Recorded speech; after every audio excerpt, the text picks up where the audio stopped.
Praise లాంటి దేవుడి నామానికి మహింకం గాక. దేవుడి కృప మాట చెప్పుకుంది. పరిశుద్ధ గ్రంథం నుంచి దావీదు కోసం దేవుడు మాట్లాడుతున్నాడు. దావీదు మహారాజు ఒక రాజు మాట. ఆ రాజు దావీదు మహారాజు ఎందుకు పనికిరని వ్యక్తిని, గొర్రెలు కాపని వ్యక్తిని ఒక రాజుగా చేసినమాట. హృలియా ఆ రాజుగా చేస్తే దావీదు మహారాజు ఒక పాపం చేశాడు. ఆ పాపం ఎవరికి తెలియదు కాదని రాజుని కాదా అని అనుకున్నమాట. కానీ దేవుడు సమస్తం చూశాడు. హల్లెలూయా.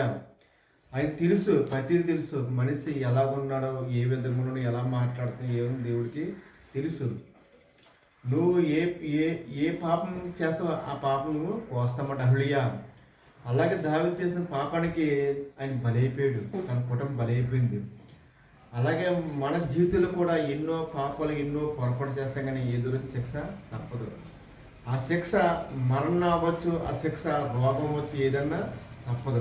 కానీ దేవుడు ఏమంటే ప్రతి మనిషి కూడా ఏ పాపం చేసిన దేవుడు విడిచిపెట్టే దేవుడు కాదు. అది రాజు అవ్వచ్చు, లేదా సామాన్య మనిషి అవ్వచ్చు, ఎవరైనా కూడా దేవుడు విడిచిపెట్టాడు. ఆయన న్యాయాధిపతి, ఆయన సమస్తం చూసే దేవుడు.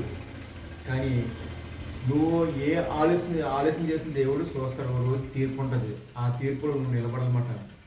దేవాదేవుడు అంటే ప్రతి మనిషి కూడా ఎంతో భయంకరమైన పాపాలు చేసి తండ్రి తెలియకుండా, బిడ్డలు తెలియకుండా తండ్రి ఎంతోమంది పాపాలు చేస్తామట. ఆ పాపానికి ఎవరు కనిపెట్టరు అనుకుంటా, కానీ ఆ 4 గదులు చేసిన పాపం దేవుడు చూస్తాడు. హల్లెలూయా.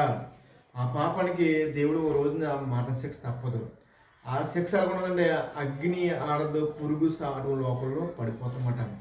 దేవాదేవుడు అంటే మనిషి 70 సంవత్సరాలు, అధిక బలమైతే 80 సంవత్సరాలు అయినా కానీ వాటి ఆయుస్మే దుఃఖమే. ఈ 70-80 సంవత్సరాలు నీ జీవితం పాడు చేసుకుంటావా, లేదంటే పరిశుద్ధంగా బతికి పరిశుద్ధంగా ఉంటే నిత్య రాజ్యంలో ఉంటావా, అది నీ చేతిలో ఉంది. దేవుడు 2 మార్గం, ఒకటి మంచి మార్గం, చెడు మార్గం.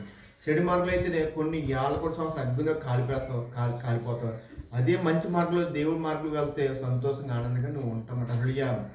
దేవుడు రాక దగ్గరికి సమయం ఉంది. ఆయన ఎప్పుడు వస్తాడో తెలియదు, ఎప్పుడు వస్తాడో ఎలా వస్తాడో తెలియదు. ఆయన దొంగలాగా వస్తాడని ఆయన ఆ వచ్చే ముందు నువ్వు మార్పు చెందాలన్నమాట. ఎందుకంటే దేవుడు ఒక మాట అన్నాడు, అగ్ని ఆరదో, పురుగు సావదో, అటువంటి లోకల్లో పడిపోతావా, సాతాను చేతిలో ఉంటావా, లేదా దేవుడి చేతిలో ఉంటావా, అది నీ చేతిలో ఉంది. దేవుడి చేతిలో ఉంటే సంతోషం, ఆనందం, ఉల్లాసం, దేవుడి రాజ్యంలో ఉంటాం. కానీ దేవుడు కాకుండా లోకం వైపు వెళ్ళావా, భయంకరమైన అఖండంగా లోయలో పడిపోతాను, ఉంటూ లేవలేవు ఇంకా. ఎందుకంటే దేవుడితో ఉంటే మన బతుకులు, మన జీవితాలు మారుతాయి. ఈనసం మారుబడి పొందు. దేవాన్ని చేసిన తప్పులుంటే, దేవాన్ని చేసి పొరపాటు క్షమించి ప్రభా ఇంకే తప్పులు చేయనా అని నువ్వు అడిగితే దేవుడు క్షమిస్తూ. ఆయన ప్రేమామయుడు, ఆయన కరుణామయుడు. హల్లెలూయా. ఈ చిన్న ఒక దేవుడు దీవించిన గాక. ఆమేన్.